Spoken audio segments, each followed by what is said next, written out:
नमस्कार। मध्यमत में आपका स्वागत है। मैं हूं गिरीश उपाध्याय।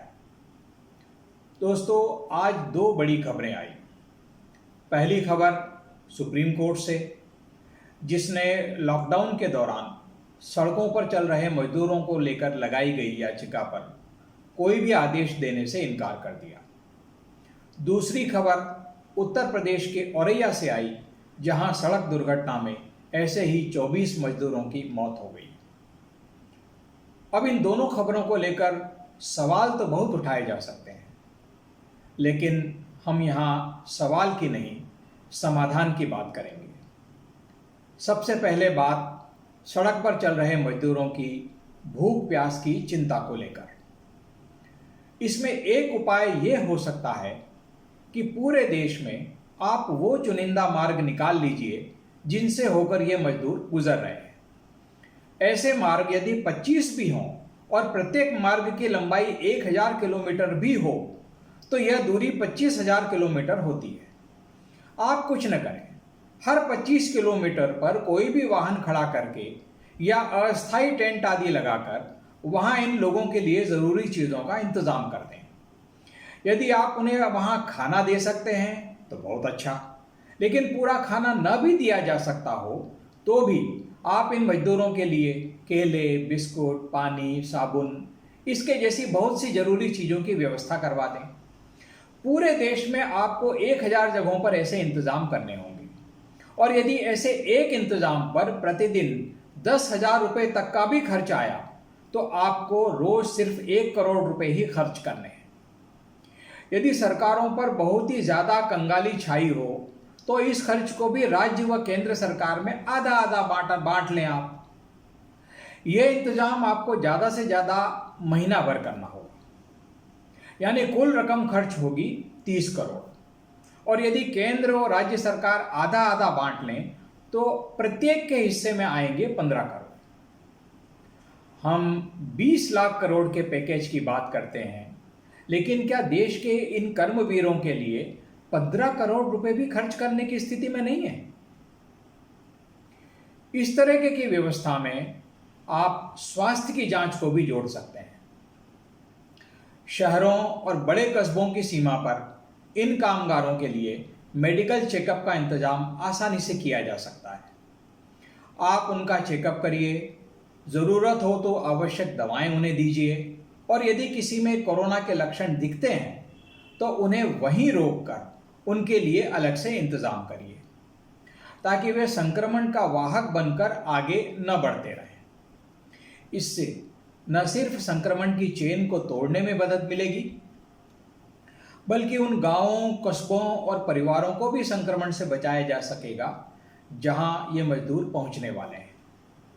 और आप अगर इन कामगारों पर एहसान करना चाहते हैं, जो कि आपको कर्तव्य समझकर करना ही चाहिए, तो एक निश्चित दूरी के बाद आप कुछ बसों और वाहनों की व्यवस्था भी करके रखें, ताकि इन लोगों को पैदल चलने के कष्ट से मुक्ति दिलाई जा सके। कल मैंने बेगूसराय के एक मजदूर का चित्र आपको दिखाया था। वो अपने इकलौते बेटे की मौत की खबर मिलने के बाद पैदल ही दिल्ली से बेगूसराय के लिए चल पड़ा था, और उसको लॉकडाउन के चलते यूपी बॉर्डर पर रोक लिया गया था। उस मजदूर का जो फोटो वायरल हुआ, उसमें वो रोता हुआ किसी से मोबाइल पर बात करता हुआ दिखता है। उस फोटो को देखकर ख्याल आया कि इन मजदूरों के पास पैसा खत्म होने को है, खाने के लाले पड़े हैं। ऐसे में उनके पास मोबाइल ही एक ऐसा साधन है जिससे वे अपने परिचितों के संपर्क में रह सकते हैं। ऐसे में क्या यह नहीं होना चाहिए कि ऐसे राजमार्गों पर उनका फोन एक निश्चित राशि तक के लिए फ्री रिचार्ज किया जाए, उन्हें मोबाइल की बैटरी चार्ज करने की सुविधा भी रास्ते में उपलब्ध हो। भगवान न करे रात बेरात इनके साथ कोई हादसा हो जाए तो ये कम से कम किसी को सूचित तो कर सकते हैं। ऐसे में क्या मोबाइल कंपनियों की जिम्मेदारी नहीं बनती कि वे इस तरीके की सुविधाएं मुहैया कराने के इंतजाम अपनी ओर से करें? ऐसे मुसीबत के मारों के लिए एक निश्चित राशि तक मुफ्त रिचार्ज की सुविधा होनी ही चाहिए। माना कि संकट बहुत बड़ा और व्यापक है। इसकी इतनी दिशाएं हैं कि हर एक दिशा को संभालना बहुत मुश्किल काम है। पर ऐसी मुश्किल घड़ियों में ही तो शासन, प्रशासन और सरकार के साथ साथ समाज के मैनेजर्स और योजनाकारों की परीक्षा होती है। कोरोना लॉकडाउन का तीसरा चरण कल खत्म हो रहा है। लॉकडाउन के 54 दिन की इस अवधि में अपने अनुभवों से सरकारी प्रबंधकों और योजनाकारों ने कुछ तो सीखा होगा। ये बात सही है कि मेडिकल प्रोफेशन से जुड़े लोगों के अलावा पुलिस और प्रशासन के लोगों ने भी इस अवधि में अपनी जान झोंकी है। लेकिन यही समय होता है जब आपको अपेक्षाओं पर खरा उतरने के लिए क्षमताओं और संभावनाओं से परे जाकर भी प्रदर्शन करना पड़ता है। सड़कों और रेल की पटरियों पर जिस तरह मजदूर मर रहे हैं और उनके रास्तों के कष्ट की जो तस्वीरें सामने आ रही हैं, उससे लगता है कि इस दिशा में उतनी गंभीरता, प्लानिंग और दूरदृष्टि से काम नहीं हुआ है। ये मजदूर अभी सड़कों पर हैं।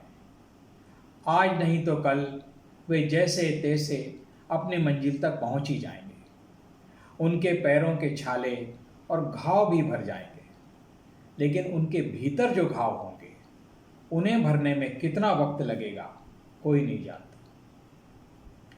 अचानक बेसहारा हो गए इन श्रमवीरों में उनमें तो इतना मादा था कि वे अपने दम पर 1000 किलोमीटर की यात्रा के लिए पैदल ही निकल पड़े।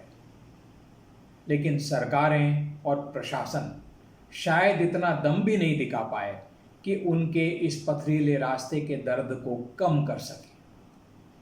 अब भी कुछ नहीं बिगड़ा है। इच्छा शक्ति हो तो बात को अब भी संभाला जा सकता है, पर सवाल वही है, इच्छा शक्ति हो तो। आज बस इतना ही। नमस्कार।